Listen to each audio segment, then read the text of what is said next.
On a cold October night in Columbus, Ohio, a man stood as a beggar in a soup kitchen line, wearing a torn army jacket, dragging a fake limp, his beard unshaved for 6 days. What no one in that line knew was that this man was worth $38 billion, owned 3 private jets, and had a name that made bankers stand up straighter when he walked into a room. He was not there for the food. He was there because he no longer believed a single person in his life loved him for who he was, only for what he was worth. What he did not know that night was that the woman who would hand him a bowl of soup and look him directly in the eyes, the only person who ever had, was about to change the rest of his life. And what happened between them over the next year was something even he, a man who could predict markets and outmaneuver boardrooms, never saw coming. Before we dive deeper, let us know in the comments where you're watching from. We'd love to hear from you. And don't forget to hit that subscribe button so you never miss any of our upcoming videos.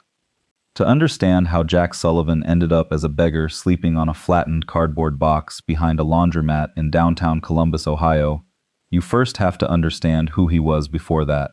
Jack was the founder and majority owner of Carter Logistics Group, a logistics and real estate empire worth just over $38 billion. He had built it from nothing after his father lost the family's small trucking company to bankruptcy when Jack was 19. By the time he was 44, his name appeared on business magazine covers, his opinion moved stock prices, and his signature alone could close deals worth hundreds of millions of dollars. From the outside, his life looked like something out of a movie: private jets, a penthouse with views of the entire skyline, a calendar managed by 3 assistants. But underneath all of it, Jack had a quiet, gnawing suspicion that had grown louder every year. Nobody in his life actually knew him. They knew his money. They knew his name. They knew what he could do for them. But the man underneath all of that, the one who used to work the loading docks with his father as a teenager, the one who still remembered what it felt like to count coins for a bus fare, had disappeared somewhere between his first million and his first billion. The event that finally broke something loose in him happened 8 months before that October night in the soup kitchen line. Jack had been engaged to a woman named Vanessa Cole, the daughter of a well-connected real estate family in Chicago. Their relationship had been, by every outward measure, a perfect match. 2 powerful families, 2 respected names, a wedding that society pages were already calling the event of the year. But 3 weeks before the wedding, Jack's lawyer forwarded him an email that had been sent by mistake. It was a message from Vanessa to her sister, laying out, in cold and specific detail, exactly how much of Jack's fortune she expected to secure in the prenuptial agreement, and how she planned to manage him once they were married, so that her family's business could quietly absorb parts of his company over the following decade. There was no mention of love in that email. There was no mention of him as a person at all. He was referred to, more than once, simply as the asset. Jack called off the engagement within 48 hours. He told almost no one the real reason. Publicly, it was described as a mutual and amicable separation. Privately, it confirmed something he had feared for years, that his money did not just fail to protect him from being used, it actively invited it. He began to wonder how many other people in his life, friends from business school, board members who called him family, even distant relatives who suddenly remembered his birthday every year, were doing the exact same calculation Vanessa had done. He had no way of finding out, not as Jack Sullivan. As Jack Sullivan, everyone had a reason to perform. Everyone had an angle. Everyone was, in some way, auditioning for a piece of what he had. It was his older sister, Karen Sullivan, one of the only people he still trusted completely, who first said the thing that planted the idea in his head. They were having dinner quietly at his penthouse, just the 2 of them, when she said something almost as a joke. "Honestly, Jack, you'd have to disappear completely, become nobody, before you'd ever find someone who wanted you and not the company." She laughed when she said it. Jack did not laugh. He sat with that sentence for weeks, turning it over the same way he turned over a business problem, looking for the flaw in it, and never quite finding one. And slowly, the joke stopped feeling like a joke, and started feeling like the only real plan he had left. What Jack decided to do next was not something his lawyers, his board, or his sister would have approved of if he had asked them first. So he did not ask. He decided that if he was going to disappear, he would disappear completely, becoming a beggar with nothing, someone the world would look past entirely, someone whose presence asked nothing and expected nothing. The plan Jack Sullivan built over the following weeks was not complicated in theory, but it required a level of secrecy he had never needed before, not even during the most sensitive acquisitions of his career. He could not simply vanish for a weekend. People would ask questions. His board would call an emergency meeting. His sister Karen would call the police within hours. So Jack did something that felt almost absurd for a man who managed a company worth $38 billion. He built himself a cover story the same way he would build a business plan, with research, with contingencies, and with a timeline no one else was allowed to see. He told his executive team he was taking an extended personal leave to deal with what he vaguely called a family matter, and he transferred day-to-day control to Sharon Doyle, the only person at Carter Logistics Group he trusted enough to run things without him and without asking too many questions. Sharon had worked beside him for 11 years. She did not fully understand what he was planning, but she understood enough to know not to push. Jack spent almost 3 weeks preparing to live as a beggar on the street. He let his beard grow out, stopped getting his hair cut, and switched from the tailored suits people expected to see him in to clothes he bought in cash from thrift stores in 3 different cities, so that no single purchase could ever be traced back to him. He practiced a slight limp in the privacy of his own home until it looked natural rather than performed. He researched what life on the street actually looked like, not from movies, but from interviews, case studies, and hours spent quietly observing homeless shelters from a distance before he ever set foot inside one.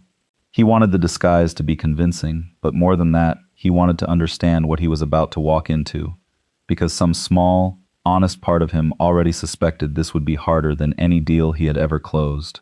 He chose Columbus, Ohio, specifically because it was far enough from his usual world that almost no one would recognize him, but large enough that a beggar in a torn jacket would not draw unusual attention. He kept just enough cash on him to survive, hidden carefully, and nothing else that could identify him. No wallet with his real name. No phone that could be traced. He told himself this was temporary, a few weeks at most, just long enough to find out if what his sister had said at that dinner was true, that somewhere out there, someone might actually care about the man underneath the name, if the name and the money were never mentioned at all. His first night on the street broke something in him that no boardroom ever had. He had expected discomfort. He had not expected the particular kind of loneliness that comes from being looked through instead of looked at. People on the sidewalk did not see a man anymore. They saw a beggar, an obstacle, an inconvenience, something to walk quickly past with their eyes fixed straight ahead. Jack had spent 25 years being noticed everywhere he went. Now he stood outside a convenience store for 4 hours in the cold, and not a single person met his eyes. He slept that first night behind a laundromat on a flattened cardboard box, using his rolled-up jacket as a pillow, and for the first time since he was 19 years old, he was genuinely afraid, not of losing money, but of simply being forgotten by the entire world while still very much alive. It was on his 6th night on the street that Jack Sullivan learned exactly how cruel strangers could be to a man they had already decided did not matter. He was sitting on the curb outside a downtown bar, counting the few coins he had collected that day, when a group of young men stumbled out, loud and laughing, clearly several drinks into their evening. One of them noticed Jack first and said something to the others, low enough that Jack could not make out the words, but the laughter that followed told him everything he needed to know. Another one tossed a crumpled dollar bill onto the sidewalk in front of him, not to help, but to watch him reach for it, filming the moment on his phone, while his friends howled with laughter at the sight. Jack did not move to pick up the bill. Something in him, some last remaining thread of the man he used to be, refused to perform for them. This only made it worse. One of the men crouched down in front of him, mimicking his slouched posture, exaggerating the limp Jack had spent weeks perfecting, turning weeks of careful preparation into a cruel imitation for the amusement of his friends. Jack sat perfectly still, his jaw tight, absorbing every word, understanding for the first time in his life what it felt like to have absolutely no power to defend himself, no lawyer to call, no company to hide behind, nothing but silence and the hope that they would eventually grow bored and leave. They did leave, eventually, still laughing as they walked away, leaving the crumpled dollar bill behind on the sidewalk. Jack sat there for a long time afterward before finally picking it up, not because he wanted their money, but because the hunger in his stomach did not care about his pride.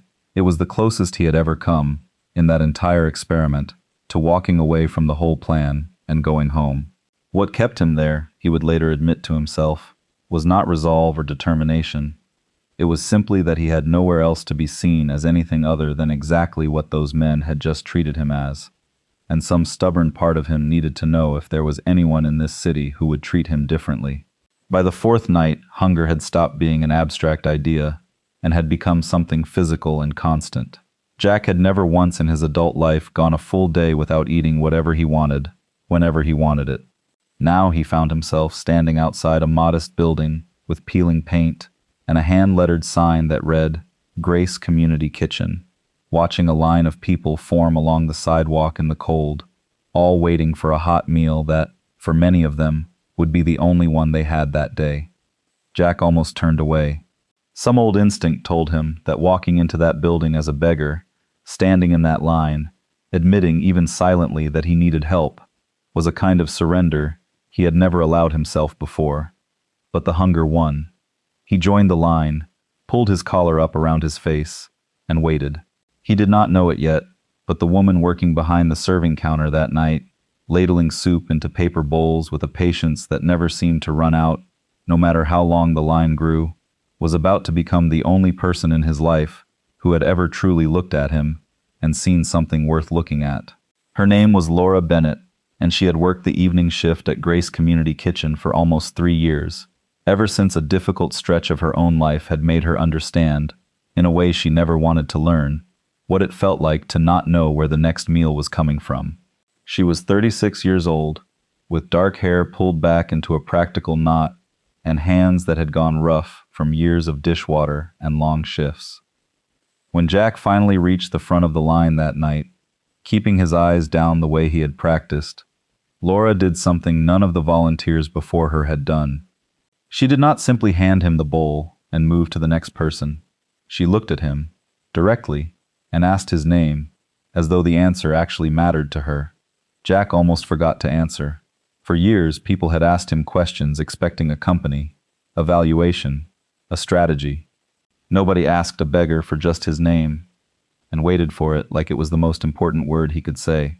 He told her Jack, nothing else, and she smiled and said it was nice to meet him, then told him there was extra bread in the back if he wanted it, before the line ran dry.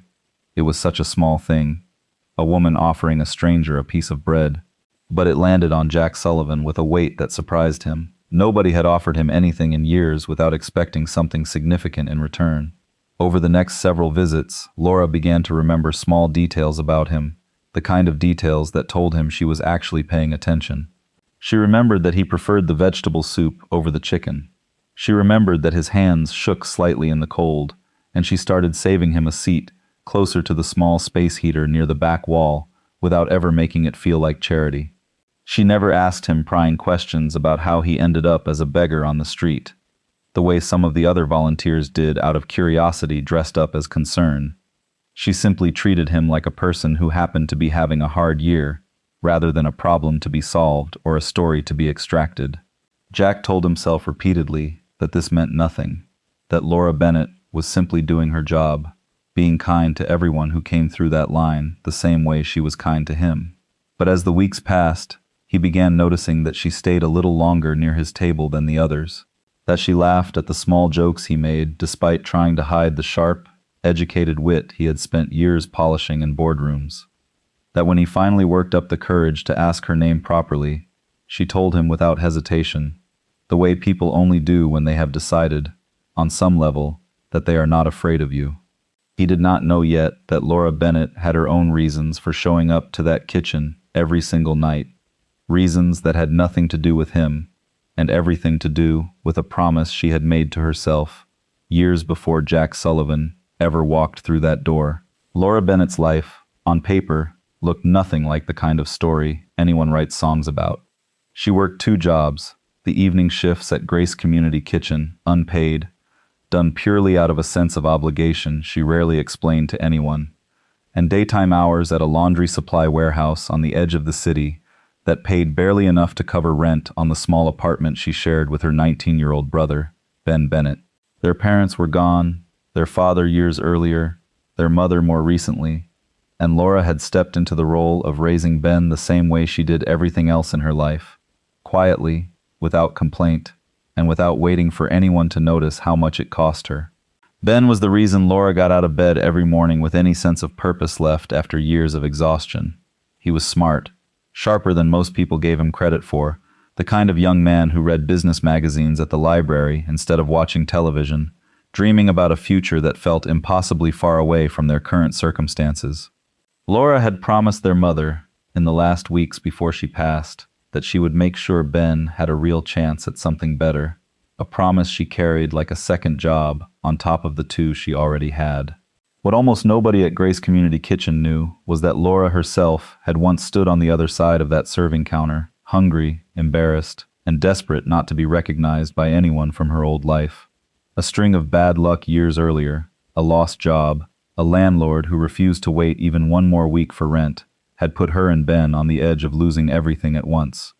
A volunteer at a different shelter across town had shown Laura the same quiet, unremarkable kindness that cost nothing and meant everything, and Laura had never forgotten it. She made a private vow that if she ever climbed back out of that hole, she would spend the rest of her life being that same kind of person for someone else. This was why Jack Sullivan, without knowing any of it, had wandered into the one place in Columbus run by a woman who understood exactly what it felt like to be him, or at least what it felt like to be the beggar he was pretending to be. Laura did not see a project in Jack. She saw a familiar kind of tiredness in his eyes, the same tiredness she remembered seeing in her own reflection years before, and something in her simply refused to look away from it the way the rest of the world so easily did. What Jack could not have predicted, and what would matter far more than either of them understood at the time, was that Laura's late father, David Bennett, had spent nearly a decade of his working life at a small trucking company that had collapsed decades earlier under circumstances that still, quietly, defined the rest of his life. Neither Jack nor Laura had any idea, on that ordinary October night, just how closely their 2 family histories were already tangled together long before they ever met. As autumn deepened into a harder, colder Ohio winter, Jack found himself returning to Grace Community Kitchen, not simply because he needed the food, but because he needed to see Laura Bennett. He told himself this was purely practical, that she was the one person in this entire experiment who treated him with basic human decency, and that seeking her out made sense for a beggar trying to survive the cold. But even Jack, a man who had spent his entire career being brutally honest with himself about numbers and risk, began to notice he was lying to himself about this one particular thing. Laura started leaving small things aside for him without ever calling attention to it. An extra blanket that had been donated but never claimed. A pair of gloves in his size that she said had simply been left behind, though Jack later suspected she had bought them herself. She began asking him to help stack chairs after the kitchen closed for the night, work that paid nothing but that came with the unspoken benefit of a warmer place to sit for an extra half hour, and a conversation that had nothing to do with soup or blankets or the cold outside. During those conversations, Jack found himself talking more honestly than he had in years, even while wrapped inside a lie about who he actually was. He told her, carefully edited, true pieces of his real story, about a father who lost everything in business once, about feeling invisible despite being surrounded by people, about a failed engagement that had taught him not to trust easily.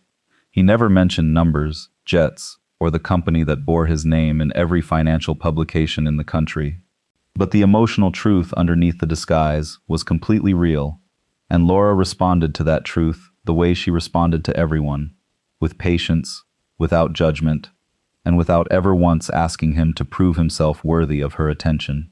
In turn, Laura told him about Ben, about her exhausting daytime job at the warehouse, about her quiet dream of one day being able to afford to send her brother somewhere better than the community college he had settled for, out of necessity rather than choice.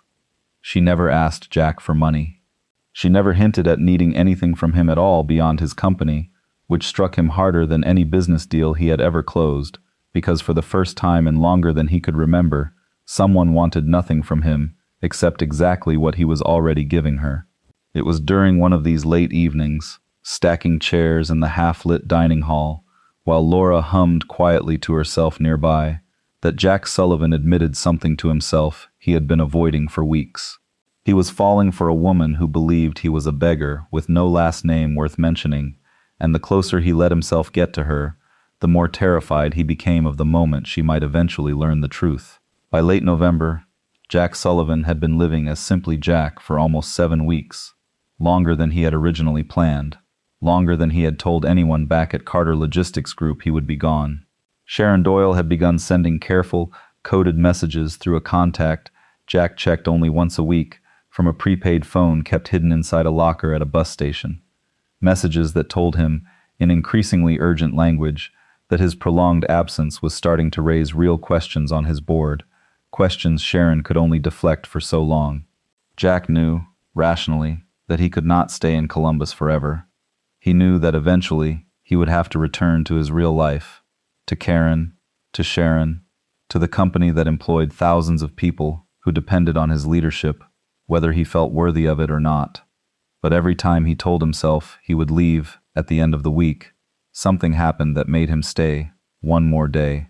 A conversation with Laura that ran later than expected, an offer from her to walk him partway back toward wherever she assumed he slept, an offer he always declined, terrified she might one day insist on seeing exactly where that was.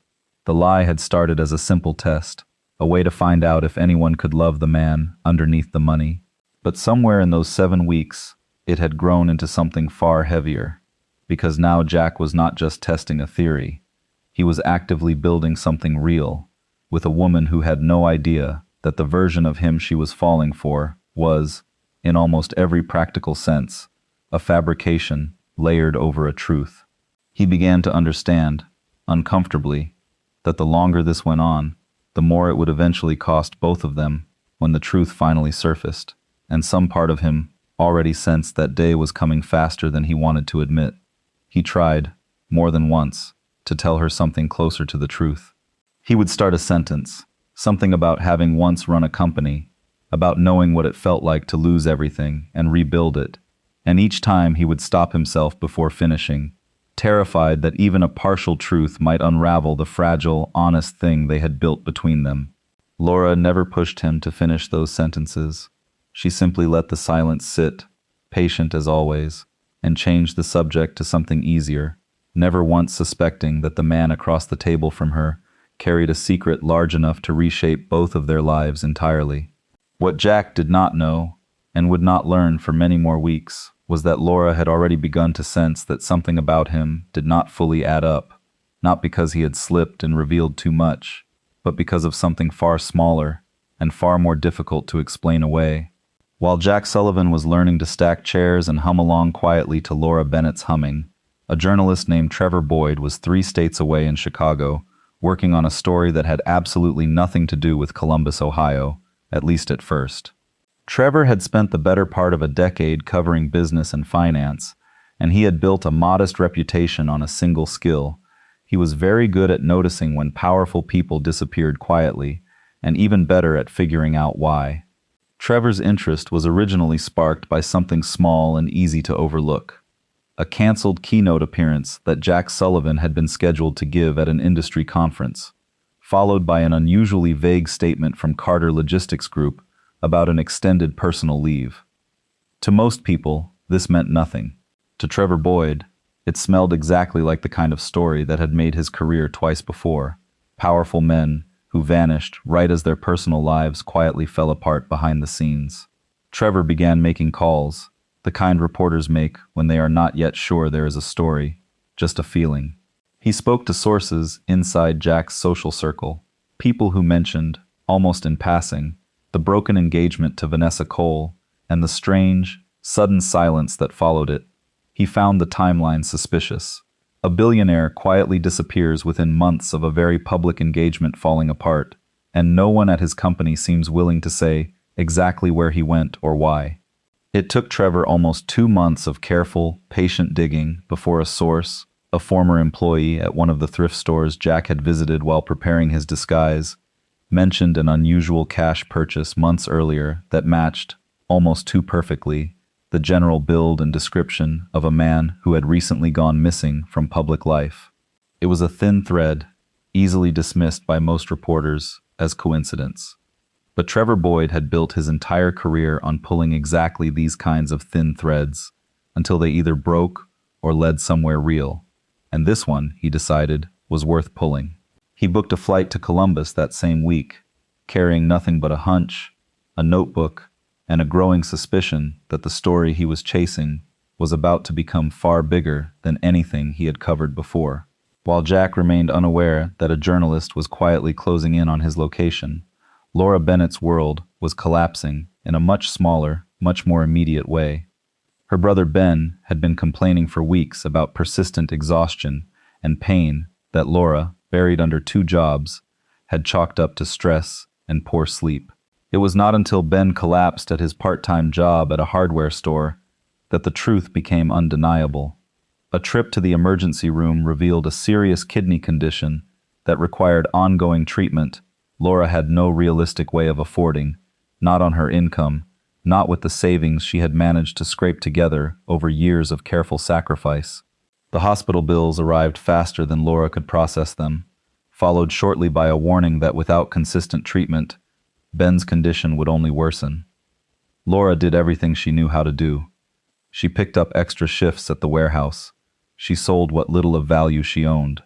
But the gap between what she could earn and what Ben needed kept widening, and desperation eventually pushed her toward a decision she would have avoided under any other circumstances: a short-term loan from a man named Dale Kruger, who operated on the edges of the neighborhood with interest rates that made the debt grow faster than Laura could ever hope to pay it down.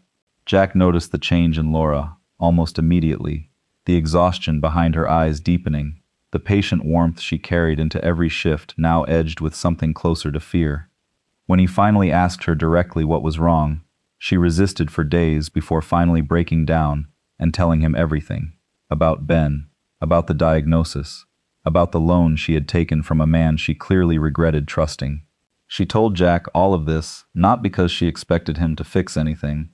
A beggar with nothing to his name could hardly be expected to solve a crisis like this, but because somewhere along the way, without either of them fully admitting it, Jack had become the person she trusted most, to simply listen without judgment. Listening was no longer enough for Jack. He sat with Laura's confession that night, long after she had gone home, turning over in his mind, for the first time in 7 weeks, whether the lie he had been living had finally become something he could no longer justify continuing, not while it stood between him and the ability to actually help the one person who had never once asked anything of him. Jack Sullivan made a decision that night that broke the rules of his own experiment, without breaking his disguise entirely. He could not reveal who he was, not yet, not while Trevor Boyd's investigation remained unknown to him, but while the fragile trust between him and Laura still felt too new, too precious to risk on a confession he feared she might never forgive. So instead, Jack found a payphone near the edge of downtown, fed it every coin he had scraped together, and called the one number he had memorized before ever setting foot on the street, a private line that connected directly to Sharon Doyle. Sharon nearly dropped the phone when she heard his voice for the first time in almost 2 months. Jack gave her only what she needed to know: a name, Dale Kruger, an amount, and instructions to quietly, anonymously, and completely untraceably erase the debt attached to it through a charitable fund the company occasionally used for exactly this kind of discreet intervention. He told her to also arrange, through the same anonymous channel, coverage of Ben Bennett's ongoing medical treatment at the hospital where he had been admitted. Sharon asked no questions beyond what was necessary to execute the task, the same quiet loyalty that had made her indispensable to him for over a decade. Within days, Dale Kruger received a payment that closed the debt entirely, delivered through a legal channel that left him no room to dispute or reopen it. Around the same time, Laura received a call from the hospital, informing her that an anonymous foundation had agreed to cover the full cost of Ben's treatment going forward. No explanation offered, no name attached. Laura wept with relief the first time she heard the news, then spent the following days consumed by a confusion that slowly, quietly, began curdling into suspicion. Nobody did something like this by accident. Nobody anonymous simply erased a predatory debt and covered a hospital bill without some kind of connection, some kind of reason. And the only unusual person who had entered Laura's life recently, the only person who had ever asked enough careful questions about Ben's situation to know the specific details required to arrange something like this, was a beggar who called himself Jack and had somehow, impossibly, never once asked her for anything in return. Laura Bennett was not a naive woman. Years of hardship had sharpened her instincts in ways that comfortable lives rarely require, and those instincts were now firing constantly every time she looked at Jack across the serving counter at Grace Community Kitchen. She began paying closer attention to small details she had previously dismissed. The way his hands, despite months on the street, remained unusually steady and well-kept beneath the grime he clearly worked hard to maintain. The way he occasionally used a word or turned a phrase that felt too polished, too educated, for a beggar claiming to have spent years without stable work. The way he sometimes caught himself mid-sentence, as though editing his own story in real time. She did not confront him immediately. Part of her was afraid of what she might find if she pushed too hard, afraid of losing the one relationship in her exhausted, overburdened life that had asked nothing of her except honesty. But another part of her, the same sharp instinct that had kept her and Ben alive through years of hardship, refused to simply look away from something that clearly did not add up.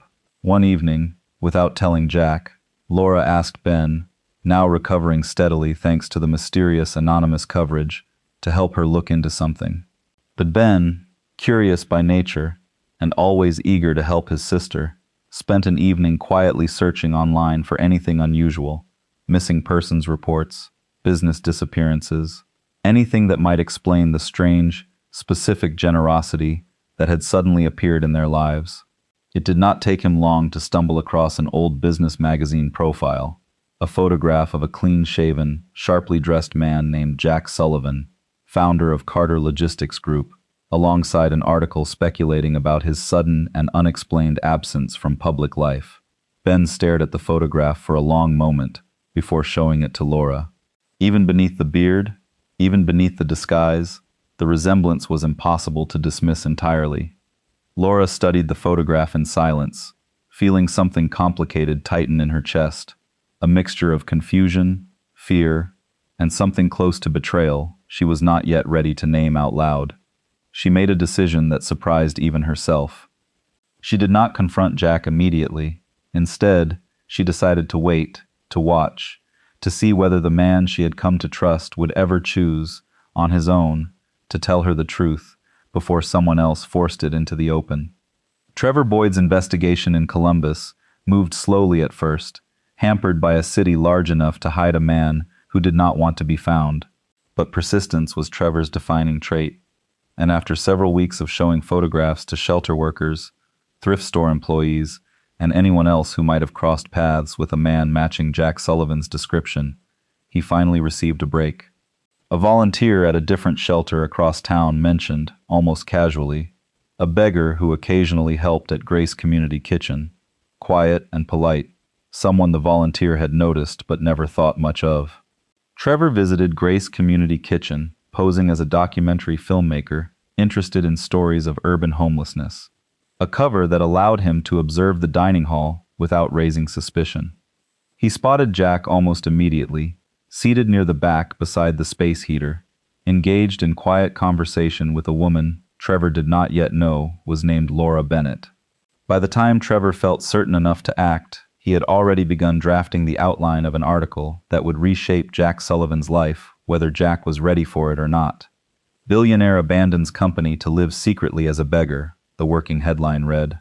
Trevor approached Jack outside Grace Community Kitchen on a Tuesday evening in early December, introducing himself, honestly this time, journalist credentials in hand. Jack's stomach dropped the moment Trevor said his real name aloud, quietly, carefully, watching for a reaction. Jack denied nothing and confirmed nothing, but the silence that followed Trevor's question told the reporter everything he needed to know. Jack asked for time, a few days, to figure out how to handle what was clearly about to become unavoidable. Trevor, not unkindly, told him he had until the end of the week before the story ran regardless. Jack spent the following days in a state of controlled panic he had not experienced since the earliest, most uncertain years of building his company. He knew he needed to tell Laura the truth himself, before Trevor's article forced it into the open in the worst possible way. He rehearsed the conversation dozens of times in his head, searching for language that might soften the impact of what he had done, searching for some version of the truth that would not sound, when spoken aloud, exactly like the lie it actually was. He never got the chance to have that conversation on his own terms.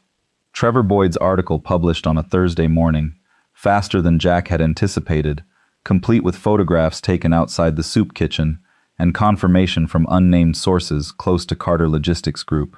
The story spread within hours, first through business publications, then across social media, then finally, inevitably, into local Columbus news coverage that named Grace Community Kitchen directly as the location where the billionaire had reportedly been hiding. Laura learned the truth not from Jack, but from a co-worker at the warehouse who showed her the article on a phone screen during a break, laughing in disbelief at the strange, viral story circulating online. Laura stared at the photograph accompanying the article, the same photograph Ben had shown her weeks earlier, now confirmed beyond any possible doubt, attached to a headline that reduced months of genuine connection into a single sensational sentence about a billionaire pretending to be a beggar. Something in Laura went cold reading that headline, not because she was entirely surprised, she had suspected something like this for weeks, but because seeing it printed so plainly, so publicly, transformed a private ache into a public humiliation. Jack found her that evening, at Grace Community Kitchen, arriving early before the dinner shift, hoping to catch her before the rest of the volunteers arrived. Laura was already there, standing behind the serving counter exactly as she always did, but the warmth that usually greeted him was gone entirely, replaced by an expression Jack had never once seen directed at him before. She did not raise her voice when she spoke, which somehow made everything worse than shouting would have. She asked him directly, without preamble, how long he had known she would eventually find out, and whether any part of what happened between them over the past 2 months had been real, or whether she had simply been a convenient character in some elaborate story he was building for himself. Jack tried to explain, told her about Vanessa Cole, about the exhaustion of never knowing if anyone loved him for reasons beyond his money, about how meeting her had become the realest thing in his life in years, despite the lie surrounding it. Laura listened to all of it in silence, and when he finished, she told him something that landed harder than anything he had expected. She told him she understood, better than almost anyone, what it felt like to be poor, to be desperate, to wonder if the world would ever see her as anything beyond her circumstances. And she told him that everything he had experienced over the past 2 months, the hunger, the cold, being treated as a beggar, and looked through by everyone on the street, had been, for her and for Ben, and for everyone else in that line, not a temporary experiment they could walk away from once they had learned whatever lesson they needed to learn.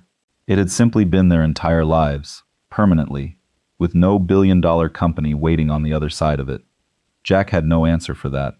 He stood there in the dining hall, stripped of every advantage he had ever relied on, a torn jacket offering no protection at all against the simple, devastating truth Laura had just spoken aloud. She told him, quietly, to leave, and asked him not to come back to Grace Community Kitchen again. Jack left without arguing, because for the first time in his adult life, he genuinely did not know what argument, if any, could possibly be strong enough to fix what he had broken. Jack returned to his real life within days, shaving the beard, discarding the torn jacket, reclaiming the name and the company that had been waiting patiently for his return.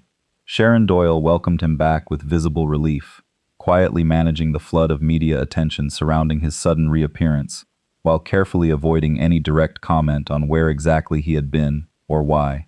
Karen Sullivan, upon learning the full story, sat with her brother for hours, alternating between disbelief, amusement, and a deep, sisterly concern she had not expected to feel over what had originally started as an offhand joke at dinner.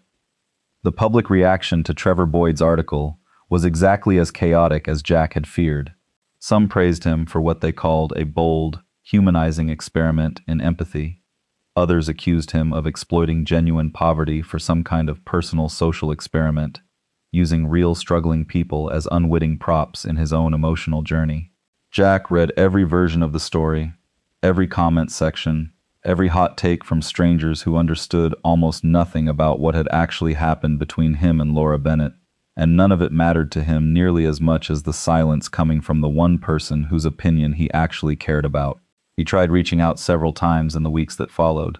A letter, carefully written and rewritten, eventually returned unopened.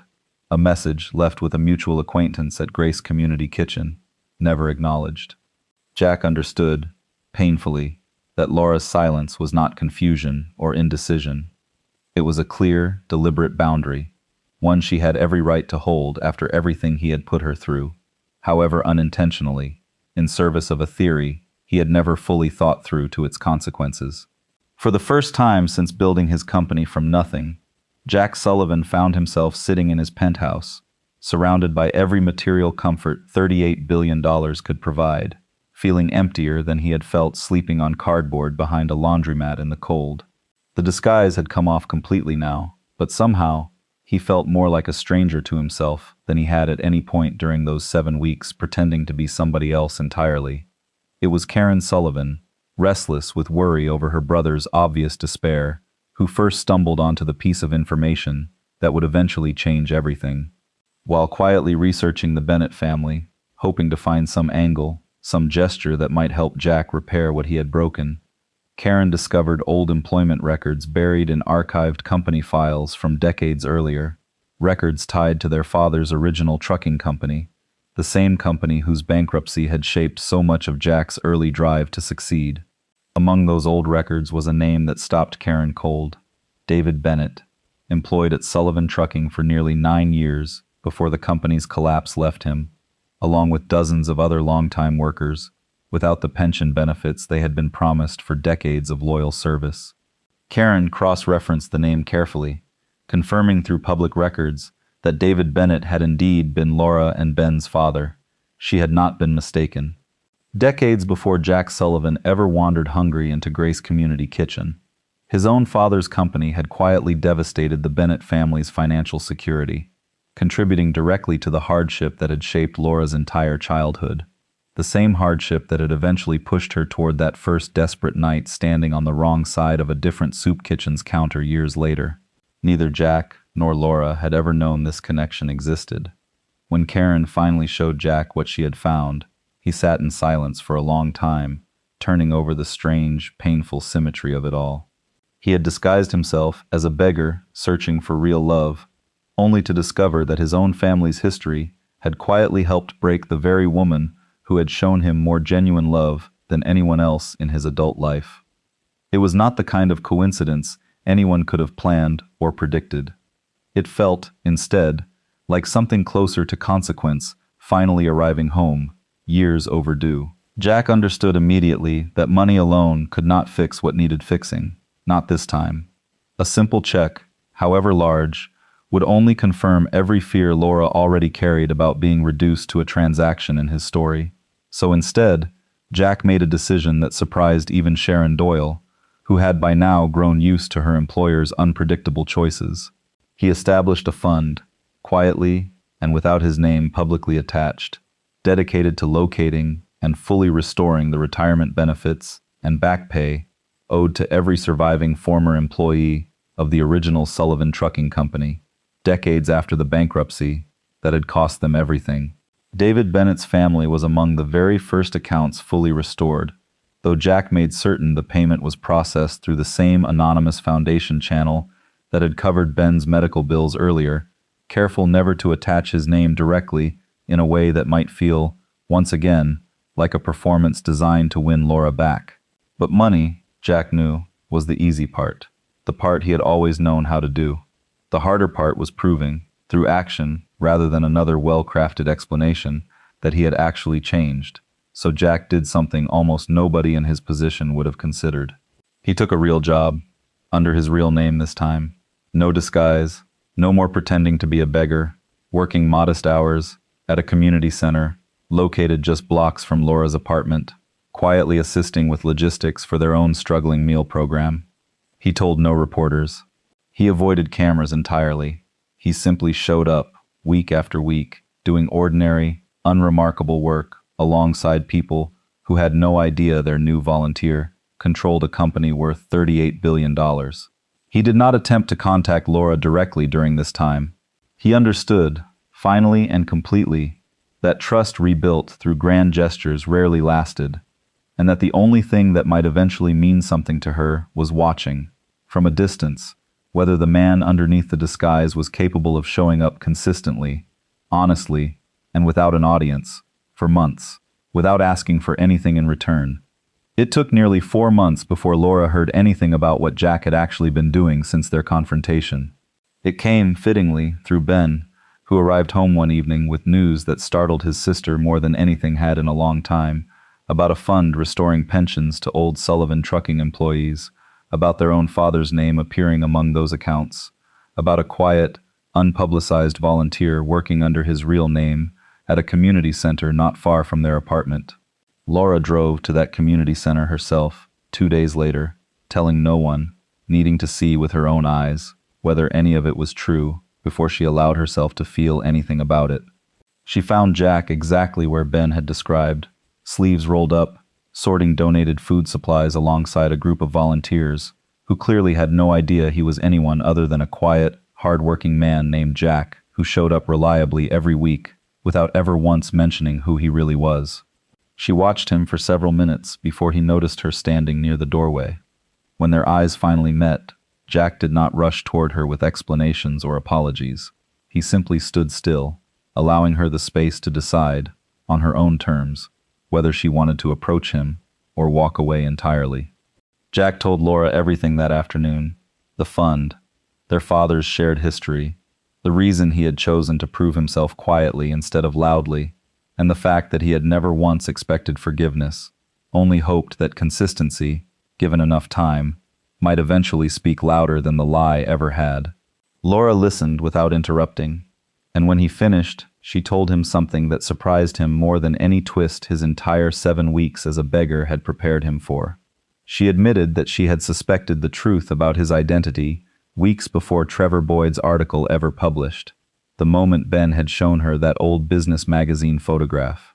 She confessed that she had chosen not to confront him immediately, not out of naivety, but because some quiet, cautious part of her had wanted to see whether the man she had come to care about would ever choose honesty on his own, without being forced into it by circumstance. His silence, in the end, had disappointed her far more than his original disguise ever had. But watching him rebuild something real, quietly, without cameras or explanations, over the past 4 months, had shown her a version of honesty she had genuinely not expected to see from him again. What neither of them had ever expected, not on that cold October night in the soup line, not during the painful months that followed, was that their two families had already been connected for decades before they ever met, bound together by the same collapse that had shaped both of their lives in opposite, unequal directions. Jack had built an empire out of his father's failure. Laura had built her entire character out of surviving the consequences of that same failure. And somehow, against every reasonable expectation, those two outcomes had found their way back to each other, in a soup kitchen neither of them had any real reason to walk into on any other night. They did not rush back into anything.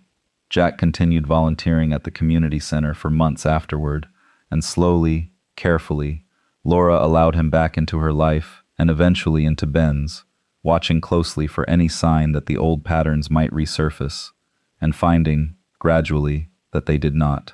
A year after that first bowl of soup, Jack Sullivan stood in the same dining hall at Grace Community Kitchen, no disguise, no lie about who he was, and quietly told Laura Bennett that whatever the rest of his life looked like from that point forward, he wanted her honesty, her patience, and her unglamorous, exhausting, entirely real kindness in it, not because of anything it could do for his image, but because it was the only thing in $38 billion worth of a life that had ever actually felt like it was his. They married quietly the following spring, in a small ceremony that made no business headlines and no society pages, exactly the way Jack had wanted it. Ben went on to study business at a state university, his tuition covered not by Jack's fortune directly, but by a scholarship fund Laura insisted be offered to other students from families who had once depended on Sullivan Trucking. And Laura Bennett kept working the evening shift at Grace Community Kitchen, exactly as she always had, because some things, she said, were never about the money at all, and never would be. If this story moved you, let us know in the comments where you're watching from. We'd love to hear from you, and don't forget to hit that subscribe button so you never miss any of our upcoming videos.